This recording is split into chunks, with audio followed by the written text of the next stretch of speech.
Thank you so much for being this amazing audience, and I hope all of you are having a good time at TiEcon Delhi. So we are starting our session, which most of you are waiting for, which is how do we determine the startup's market size. So on that note, I would like to invite on stage Mr.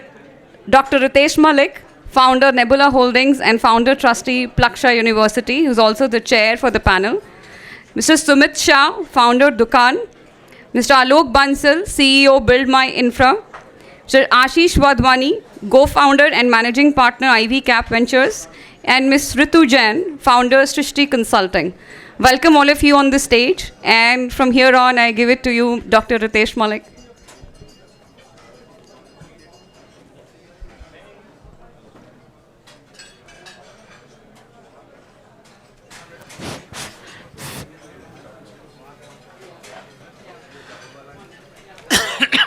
Suumit, we would need one more chair, please. Okay, folks, all the folks who are having their food, I would urge all of you to pay attention here, please. And whoever is done with their food, I would request them to come as forward as they can. This is the toughest session of the entire two-day TIE program because starting something in the middle of lunch when they are serving gulab jamuns, malpuas and firnis is very, very hard. I can see a lot of people from Plaksha sitting here. Dude, come forward. We won't start the session until and unless you guys are seated. And I can see Pragya here talking. Pragya is right here. Can you please come and sit? I'm going to start name dropping so that people have to listen to what we have to say.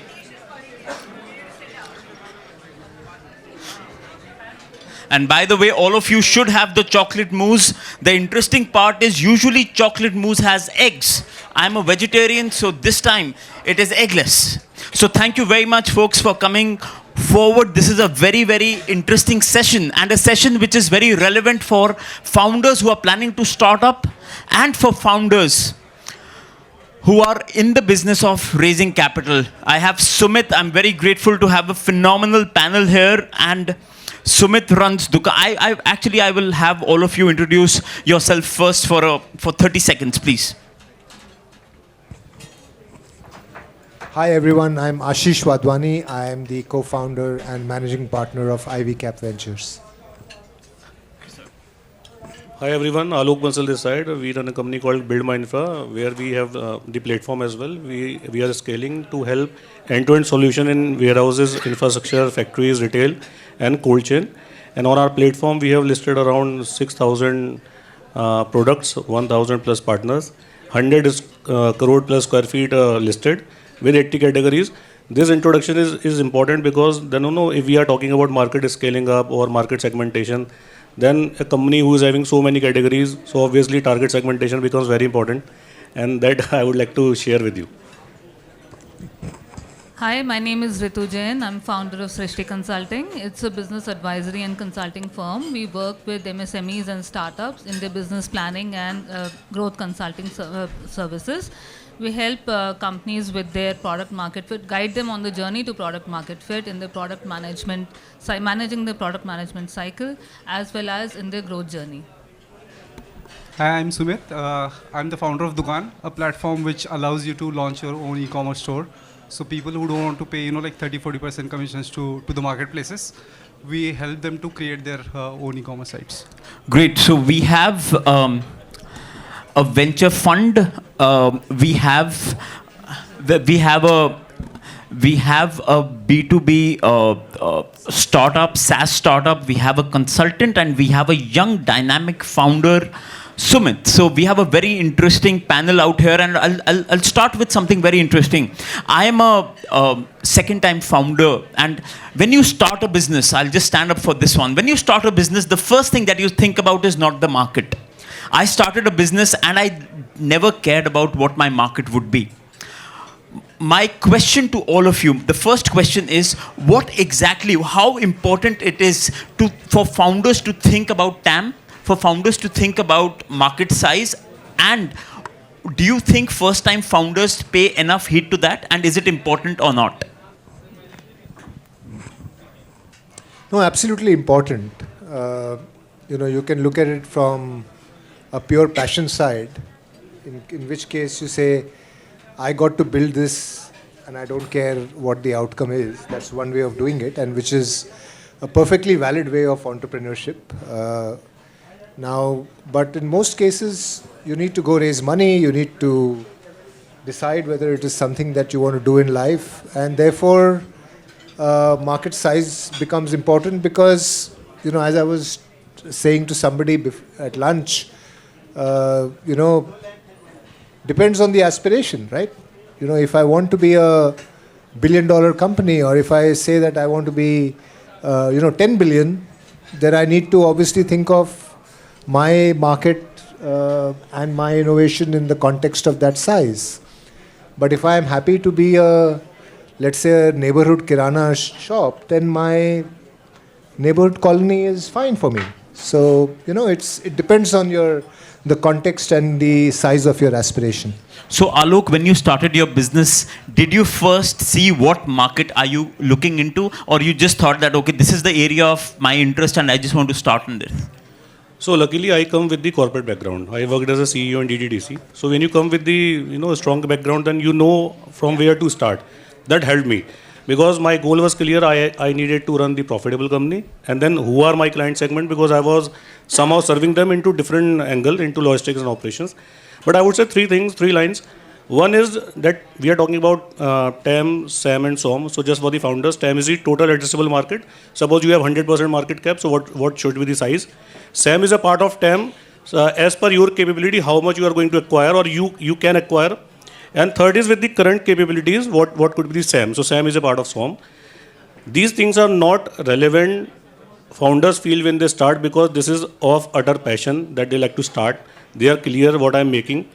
But if you know TAM, SAM, SOM, it gives you motivation that, boss, this is the market size you can capture. If you have right intention, if you have passion, bring your passion into the right strategy so that this is achievable. That's why I always think market segmentation, market sizing is very important. This is brilliant. Can you please expand what is SAM and SOM? The meaning of SAM and SOM? Yeah. So SAM is a part of TAM. Okay. With your capabilities, how much you are going to acquire out of TAM. Understood. And SOM is a service operational market. Understood. With your current capabilities, how much you can take today.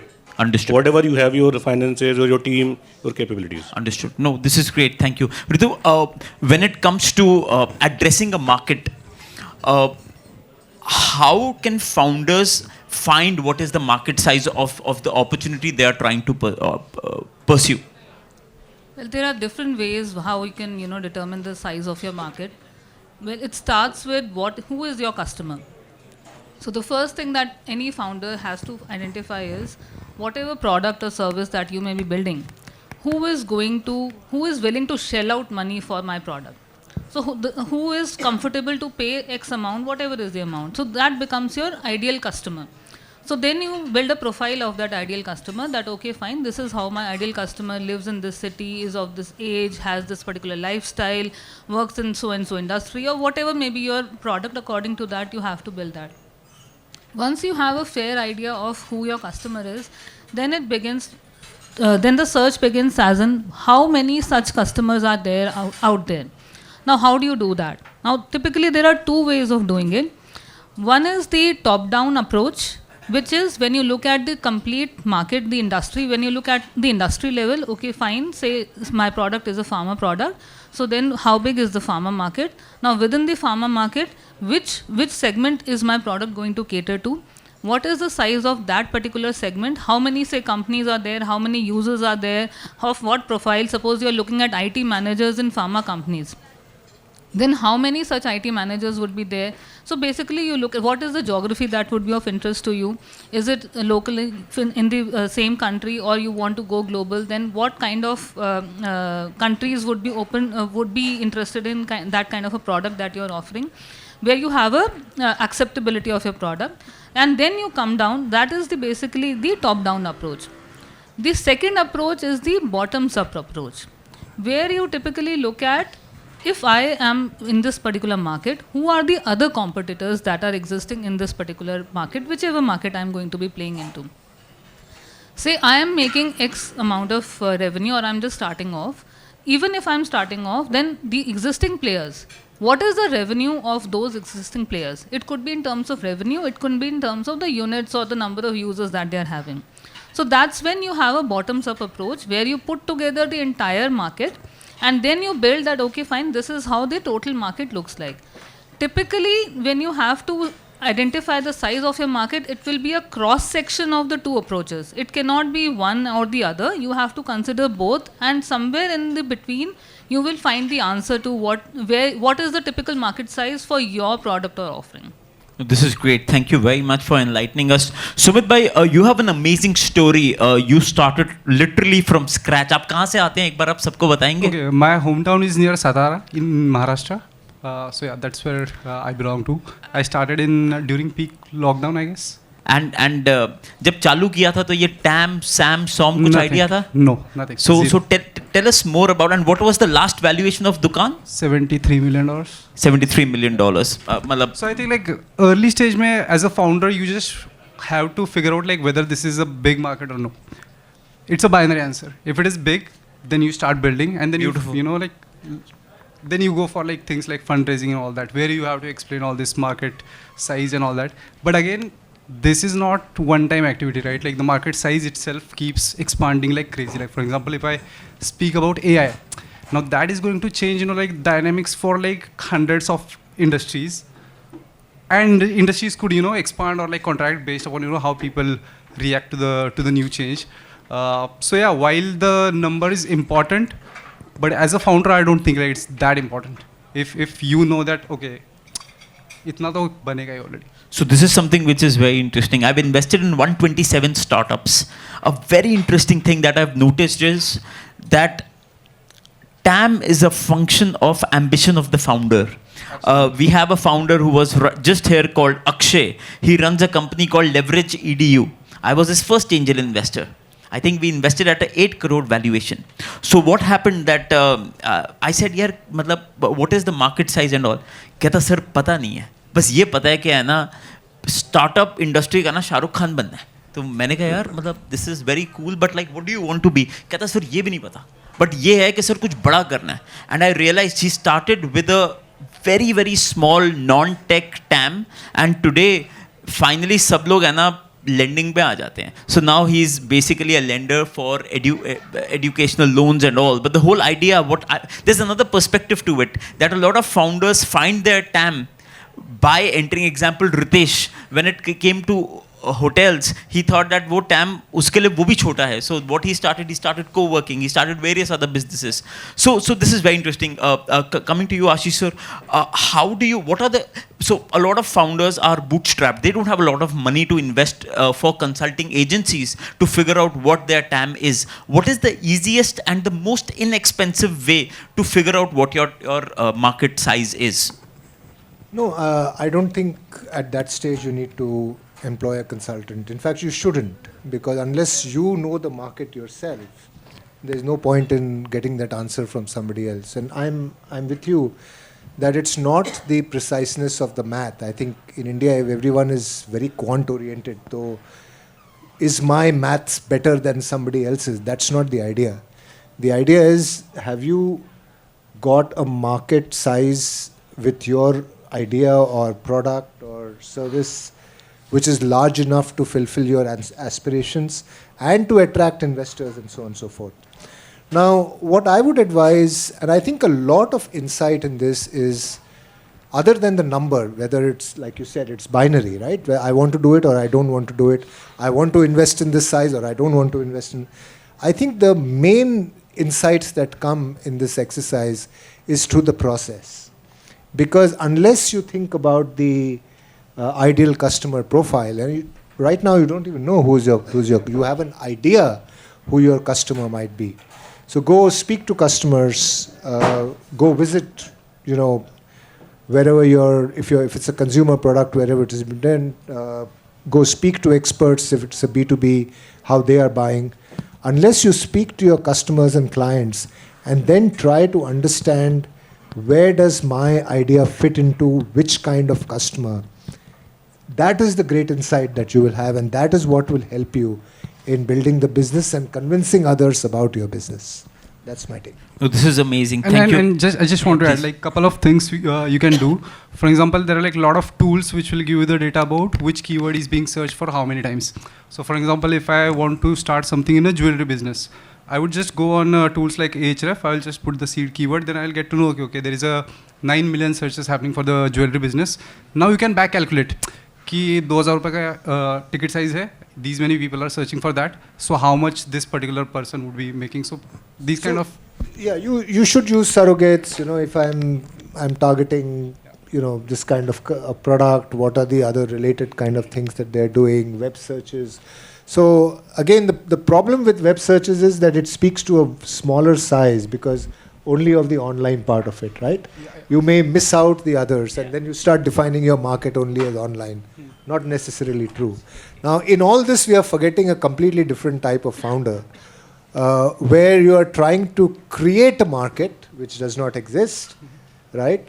And with a product or an idea which is breakthrough. So look at Apple or look at, anything like Airbnb, right? You don't even know. You can't count and say, okay, this is the market, because you're simply going and creating it. So you have to go back to what kind of need you're solving, and then understand, sort of do some math around how many people might do that.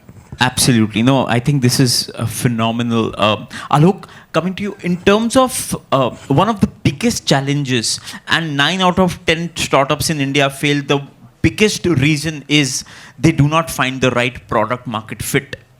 While building MVP, while building your basic, do you need to ensure what is the easiest way to go from an MVP to a PMF, and how do you hold yourself back? Because I've seen out of the 114 unicorns that we have, 80 of them are loss making. And out of those 80, in my opinion, 25% have not figured out their unit economics. And that it's my personal take. How do you ensure that you focus on building the right PMF? I think this is the toughest question.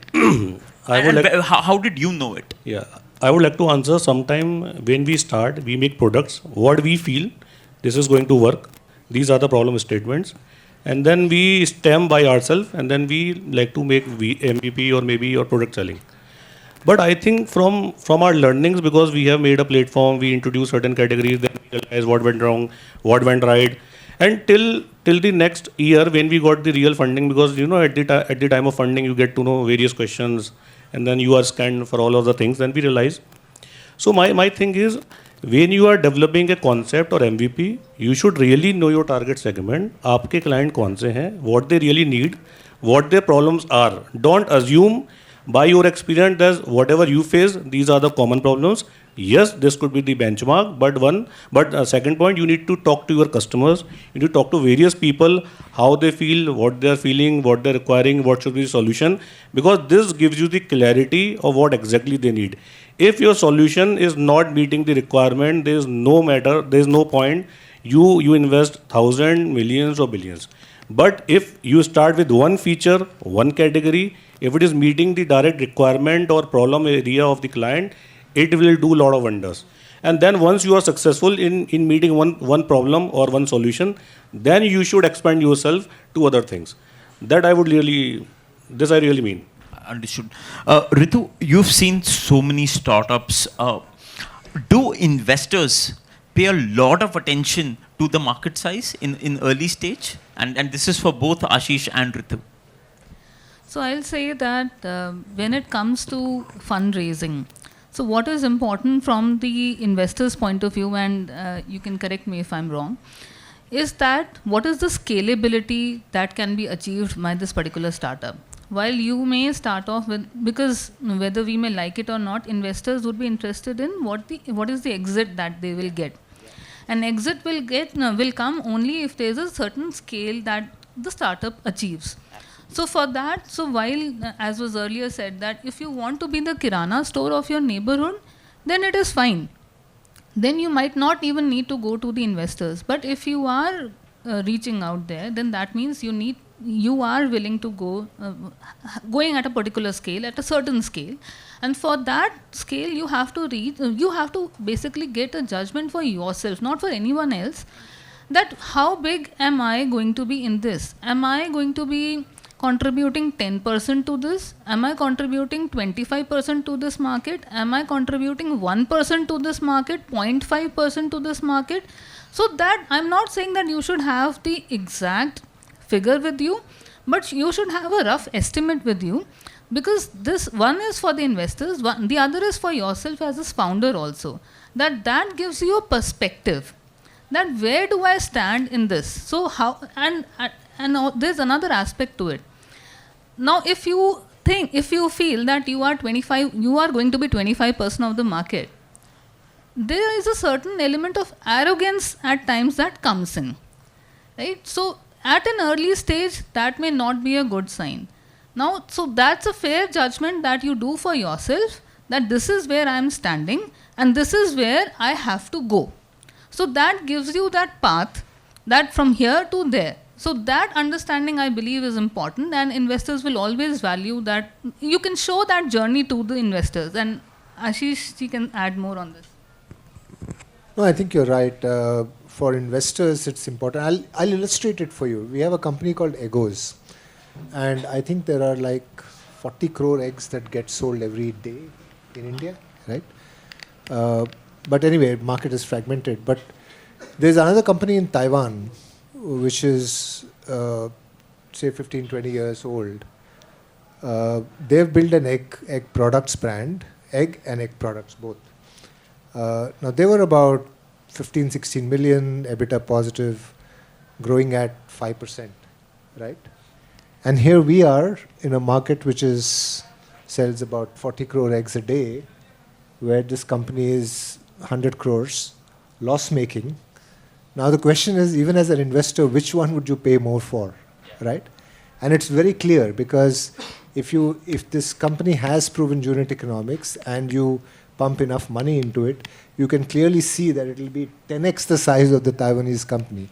So that is why scale becomes important, and I think in India we are very fortunate to have that scale in so many markets, right? And I can tell you, in Southeast Asia countries, but for an Indonesia which has got a critical mass, or a China, most markets are suboptimal in terms of size. If you go to Middle East, similar issue, right? So there is a lot of scale that's important from a fund perspective. You see that and your sort of eyes light up, because you can see that this company can become 200 million, 500 million, billion, 2 billion, 10 billion, right? That's one. But that happens a little bit later. At Series A, I would say, right? When you've got some hypothesis on product market fit. But if I'm a seed stage, then I go back to that binary thing. That, is this large enough, right? I think there are enough number of people who will have egg momos in this country, right? I don't know the number, but I think intuitively that there is enough number of people. There, the emphasis on the founder and his ability to make something big in that space becomes more important than the number itself. No, this is very interesting. Something which caught my attention, Masa once said something very interesting. He said that I look at TAM when the company is at Series D, and for me, TAM is very simple. In 2001, to buy 1% of the telecom market in India, you just needed 200 crores. Today, to buy 1% in 2023, when I met him, he said it will cost you 35,000 crores. So he said it is all about, the sooner you are in the market, the easier it will be for you to buy your market share. And SoftBank said again something very interesting. They said that we want to at least have 5% of the industry. We don't bet on players. We want to have, even if you see with co-working, while that may not have played very well, but the goal was to have a sizable chunk. For early founders, Suumit, you come from a very humble background. I'd just like to add here one thing, right? And you mentioned this number. I think one of the most unlearned idea in life is the power of compounding, right? And it applies to so many things and so many places. I've done sessions on that. But, you know, again, in India, we are fortunate to have growth, right? Growth at 15% and our nominal growth is 12%. If you're in a category which is up and coming, it's probably 20-25%. Growth at 20 and 25% for 10 and 15 and 20 years is absolutely insane. Yeah. So, as a founder, when you think time and you think value creation, please throw this 3-year, 5-year thing into the dustbin. You know, think 10 years, think compounding. And the size you can create in India today, I think founders globally are jealous. They are really struggling and they're saying, wow, what opportunity you're sitting on. So I don't want to speak to founders who are thinking, 3 साल में ये हो जाएगा, 5 साल में ये हो जाएगा. I don't care. I want to get that 5% piece of an industry which is compounding 20% per annum for the next 15, 20 years. And do the math. All of you are good at math. But we don't apply it to ourselves. That is the problem. Now we know which fund we should invest in as LPs. Coming back to you, Suumit, but before that, I'll tell you a very interesting story. One of the companies in which I'm a board member, earliest investor, it's called Stage. They build it's basically Netflix for Bharat, and they create content for dialects like Haryanvi, Rajasthani, Marwadi. And when they started, they had no market because it wasn't done before. And I just saw one thing, and that was that he said that I know at times in these kind of models, conviction plays a larger role.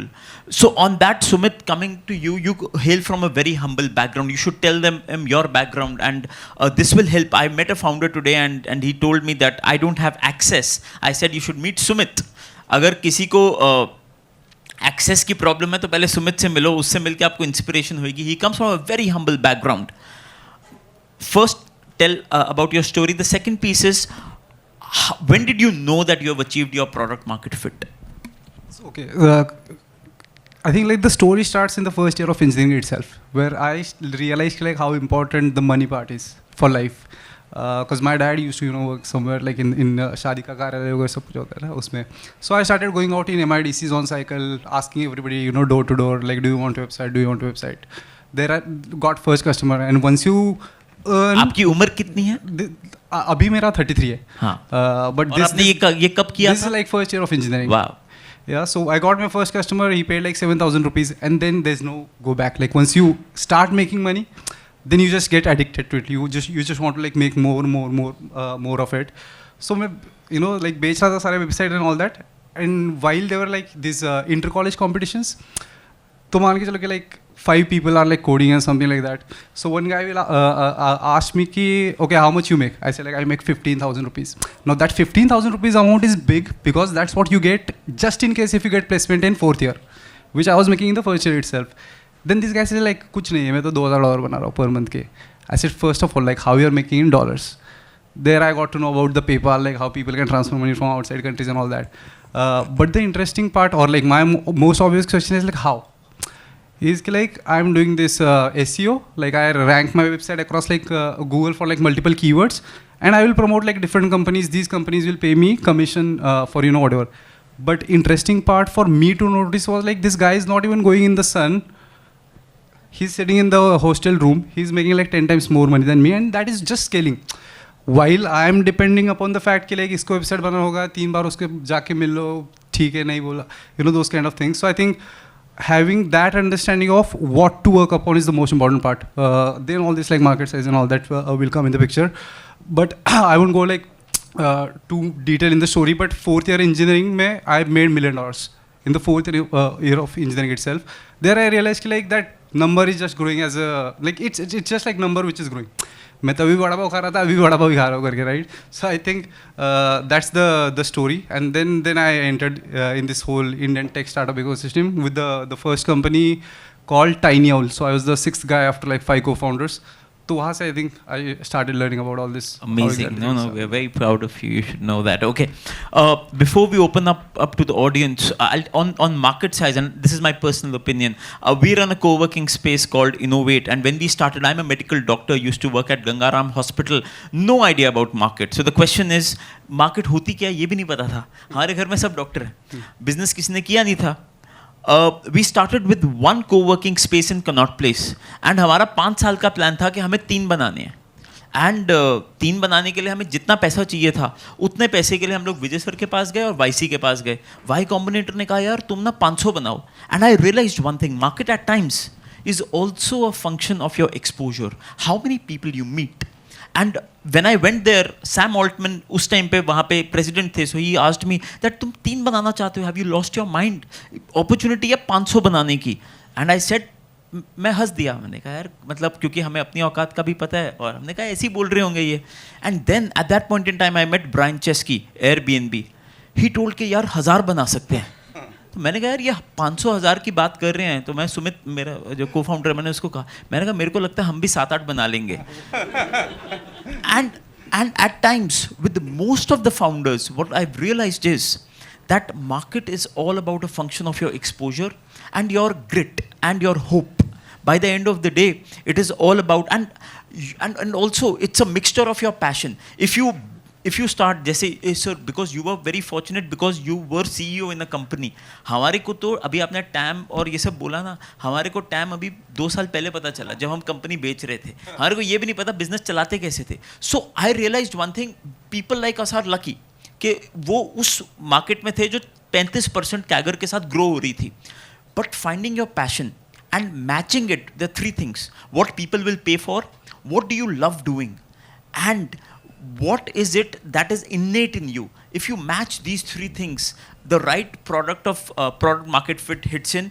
But before this, I would like if there are any questions for our esteemed panelists on market, on startups, on anything. Yes, please. We should have questions, dude. इतना खाना खाया है आप लोगों ने. Thank you, Ritesh. Thank you. It was a very, it was an eye-opening session. I think it was the best session of today. My name is Rini. I already like you. Thank you very much. Thank you. I took notes in this session. This was very good. So my name is Rini and I'm working on a product. It's a very ambitious project. And I think I found solace in the fact that you mentioned that even if there isn't an existing market, we can still go ahead and build the product if we believe that there could be a market in the future. So that's what I'm working on. But there's a point that you kept talking about, which would speak to the customer, speak to the the potential people who will buy this, speak to the consumers.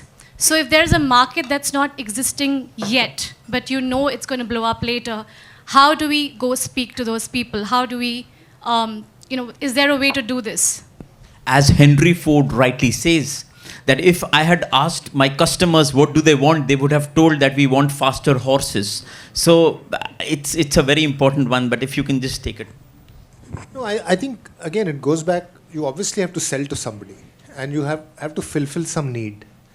Now, it goes back to what question do you ask him.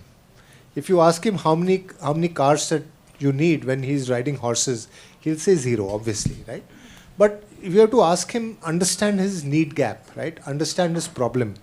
That is where I would go and engage. If you're, again, I mentioned that, like a futuristic market and a breakthrough. So you don't have benchmarks easily, but you still have to engage with potential customers at what is the problem statement, why would they buy, what are they doing currently, how do they fulfill their need or don't fulfill their need, right? Like iPhone, I mean, it's entertainment, or it's phone, or it could be anything. So if I go and ask somebody how many iPhones with a screen do you want, he may say I don't need any. But how much time would you spend on entertainment if you have videos on tap? You'd say, wow, I mean, maybe 10 or right. The answer could be anything. So again, it's not important to get the exact number right. It's important to get the insights right so that you can start off. Now later on, the number can change and expand. It doesn't matter. No, thank you very much. On this, this is very interesting. One of the key things on market sizing and need gap analysis is talk to your customers. Always talk to your customers. One of the best things that have happened to us is we had a team of 10 people caught up in a room. Their only job was to talk to our customers and to understand and listen. I think the easiest way to expand your market is to see the gaps. And example with Innovate, we also launched Innovate Light. That was a juice brand because people were fed up of the fact that यहाँ पे है ना समोसे और ये सब मिलते हैं. They wanted healthy options. So the whole idea is that gap analysis comes if you listen and talk to your customers. Please, sir. Hi, I'm Sudhir Pratap Singh. Good afternoon, everybody. As we're here at this event, and one of the words written there is inclusive. We're speaking of addressable market. I'm representing a market which is persons with disabilities. They account at least 10% of the Indian population, and globally it's anywhere around 15 to 25%. And if you count in their family and friends network, this goes to about 4 billion global population. In any of your companies, and Suumit in Dukaan, I want to just hear from you. How are you weaving in digital accessibility? Because these people, they live on the same planet as we do, and with everything that has moved to the digital world, right? You want to shop, you want to order a cab, your finance, even your government services, they're all in the digital world. Being a legal mandate, I wanted to understand that where is it that you guys and your companies stand in terms of making your platforms accessible? Because this is a huge market that nobody seems to be paying attention to right now, but there are credible research out there by Accenture, and clearly there is upside to it. So are you doing something in the present, or if not, that's probably something you guys should look towards? At Dukaan, we are not doing anything explicitly for this market, because see, like, you have to prioritize the things based upon, you know, what journey you are at. And I think like we have like other things which are like more important, which can fetch, you know, more revenue much faster. So yeah, that's That's a very candid answer. Please. No, I think we're all guilty, and let's be honest. I think, and I know from a personal fact because my eldest son has cerebral palsy, and there is no research funded anywhere in the world which caters to his problem. So I know exactly what you're talking about. Unfortunately, I think a lot of things in business are driven by numbers, and there's not enough pressure on us as a society to really do something to be more inclusive. But I thank you for raising that question, because I think it's just a reminder to all of us to be inclusive in what we do. It's not going to take too much money, but it's just being aware of it. And you know, if you're building a platform, make it. If you're funding something, like for instance, as a fund, we support SDG goals, right? We encourage all our portfolio companies to have an SDG goal. And if any of our founders can pick that up, I think they'll make a difference around it. I appreciate your sharing your example. I would like to add into it. I will not comment on the disabled word because we never thought about it. But thing is, we have created the platform and always had dream to help our citizens to grow, for country to grow. So what we are doing, we are giving 50% off on all the platform fees for the MSMEs. And whoever startups are coming up and entrepreneurs are coming up and saying that, see, we do not have money, we just want to scale. So we are giving free platform, just with the feeling that, you know, somewhere we can contribute. So maybe this we would extend it to the people, as you mentioned. If they are doing any business, from our platform, whatever support we can, we will definitely think about it and we will sensitivize it more. That's all. Lovely to hear your thoughts and your candor, Suumit. So the founder of this startup happens to be a blind person. We already have clients like Make My Trip and Paytm, and we're making their platforms accessible. After this event, I would love to connect with you and sensitize you towards this and what is it that you can actually do. Thank you. Sure. Yeah, Sudhi, thank you very much for your concern. This is a very important mission that you are taking in lead at, and with this, Upasana is here and she's scolding me, and we should actually get this thing over with now. But thank you very much, sir. We'll just come back to you with your question. I think we have overstepped our bounds. Thank you very much for being a patient audience, especially after that lunch and the amazing desserts. Thank you so much, all of you, for giving your time, and Suumit for coming all the way from the other city. And thanks so much. Thank you so much, Dr. Malik. I think it was one of the most insightful sessions. If I could request you to be on stage for a bit. Abhishek would request you to please share the token of appreciation to our panelists. Thank you. A round of applause, guys. It was one of the most interesting and amazing sessions. Is that a post-lunch effect that we can't hear the applause? Thank you.